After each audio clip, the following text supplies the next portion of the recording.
Et oui, la facturation électronique reportée, sine die. Alors, elle devait s'imposer à toutes les entreprises et organisations qui facturent pour la mise en application d'un règlement européen. Pourtant, cet été, un peu à la surprise générale, la Direction générale des finances publiques annonce que cette entrée en vigueur n'aura pas lieu finalement en juillet 2024. Et on ne connaît pas d'ailleurs quand est-ce qu'elle rentrera en vigueur. On n'a pas de nouvelle échéance. Pour autant, tous les spécialistes du secteur nous expliquent que déjà depuis 2020, les acteurs économiques assujettis à la TVA se préparent à cette réforme de la facturation électronique. Alors que se passe-t-il? On en parle avec Audrey Boulanger. Bonjour. Bonjour. Vous êtes la responsable commerciale de WooDrive Signe. Alors je rappelle quand même WooDrive de manière générale ce que c'est. C'est un éditeur français mais d'envergure internationale qui vend une suite collaborative de confiance, de la solution de partage de documents, de sauvegarde, mais aussi de signature électronique. Et c'est le sujet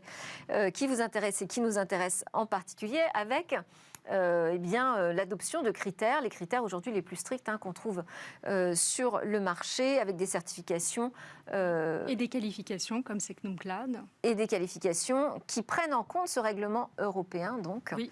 Dont on parlait. Alors, quel est l'objectif de cette facturation électronique? Déjà, parlez-nous un peu de l'intérêt de passer à la facturation électronique. Alors, la genèse, en tous les cas, de réfléchir à une facturation électronique est née tout simplement de pouvoir faciliter l'émission et la réception des factures entrantes et sortantes entre des entreprises qui, aujourd'hui, sont inscrites à la TVA et qu'elles puissent échanger leurs données de manière fiable et rapide. Donc dématérialiser complètement tout le processus toute autour de la cette chaîne facturation. de valeur, pouvoir la dématérialiser entre les différents acteurs. Donc ça va forcément permettre de gagner un temps inouï dans le traitement et surtout la gestion fastidieuse des factures. Il faut imaginer une facture papier aujourd'hui, demain une facture électronique.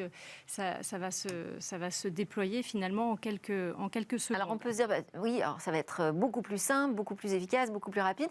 Pour autant, ce texte qui impose ce passage à la facturation électronique ne cesse d'être retardé dans sa mise en application. Pourquoi ? Alors, effectivement, c'est ce qu'a annoncé la DGFiP là, très récemment, courant d'été, le report. On aura une vision un peu plus claire pendant les lois de finances qui vont être établies sur l'année 2024. Donc d'ici fin d'année, on aura une nouvelle date effectivement d'échéance de mise en conformité pour les entreprises concernées. Il y a une complexité aujourd'hui ? Oui, vous avez une complexité parce qu'en fait, il faut imaginer que tous ces systèmes comptables sont opérés aujourd'hui par des logiciels de gestion de facturation, des logiciels de gestion comptable. Et donc, c'est repenser tout un système d'information pour des entreprises. Alors, les très grands groupes aujourd'hui sont plutôt bien armés et en amont de ce type de dispositif. Ce n'est pas forcément le cas des TPE-PME qui sont finalement inscrites dans cette modification structurelle de leur système comptable. Et il y a sans doute aussi une question de coût, parce que ça veut dire qu'il faut passer par des prestataires qui valident électroniquement la signature, notamment. Exactement, c'est tout à fait ça. Donc, il y a aussi un enjeu financier qui n'est pas négligeable pour les entreprises. Donc, avec des aides qui sont prévues pour les plus petites entreprises ? Oui, des aides qui sont prévues, mais effectivement, néanmoins, ça reste quand même un coût pour l'organisation, puis aussi un coût humain, puisque du coup, on a des équipes qui sont investies dans cette transformation et qui ne l'étaient pas jusqu'à présent. Elles étaient sur d'autres missions. Donc, dernière question, puisqu'on arrive déjà à la fin. Quel conseil pouvez-vous nous donner ?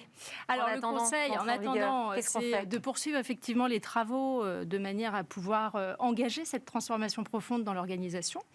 Et puis ensuite, le conseil, puisque je travaille pour WooDrive Signe, c'est de pouvoir certifier conforme cette facture à travers 2 procédés qui ont été justement établis par décret en mai 2023. Vous avez à la fois la signature électronique en tant que telle qui repose sur un certificat qualifié, un certificat électronique qualifié, mais également le cachet électronique, c'est l'équivalent du tampon, mais de manière électronique, qui viendront effectivement... C'est-à-dire qu'il y a plusieurs niveaux de signature électronique. Tout à fait. Il y a plusieurs niveaux de signature électronique. Là, en l'occurrence, pour pouvoir interagir dans le procédé, c'est déjà prédéfini par le décret. Donc, ça va être vraiment avec un certificat électronique qualifié.